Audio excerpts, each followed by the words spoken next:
All right. After 3 scrimmages, how do you feel the team's preparing itself for University of Central Florida? Well, I think we're preparing very well. I'm very pleased with this group. It's excellent character. They're working very hard. We are young, as I mentioned on multiple occasions.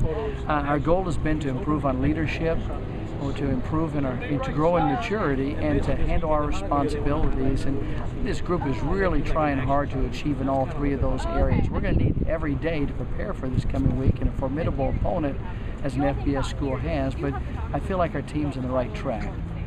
How do you feel you've progressed since the start of preseason when you came into camp until now that preseason is over? Well, I think the first thing we had to do is ID. We had to identify individuals. When you have 39 freshmen or redshirt freshmen, 18 sophomores, the first thing we really had to do was almost have spring football practice again. We had to find the right positions for the guys, find their strengths, and find the areas that we could hide some of the weaknesses that we can't develop until the off-season conditioning and strength program.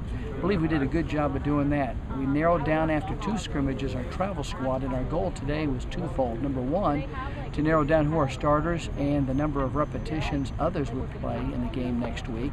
And number two, to stay healthy. I'm very pleased to report that we did stay healthy today.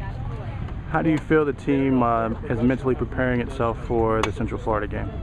Well, one of the things that we've got to improve upon, that we are working hard, is we have induced stress. We have induced trouble at practice because that brings about, as it says in James 1:2-4, it brings about perseverance, and perseverance brings about that maturity. So we're letting them know that we're making things difficult. We're putting together what we call inoculation training. If we give them small doses of stress now, small doses of trouble now, or pop quizzes, then they'll be prepared for the test later. So we're getting there. We're work in progress, but being confident of this, that he who began a good work in us will carry it on to the day of completion and the day of Christ Jesus. So we're heading in the right direction.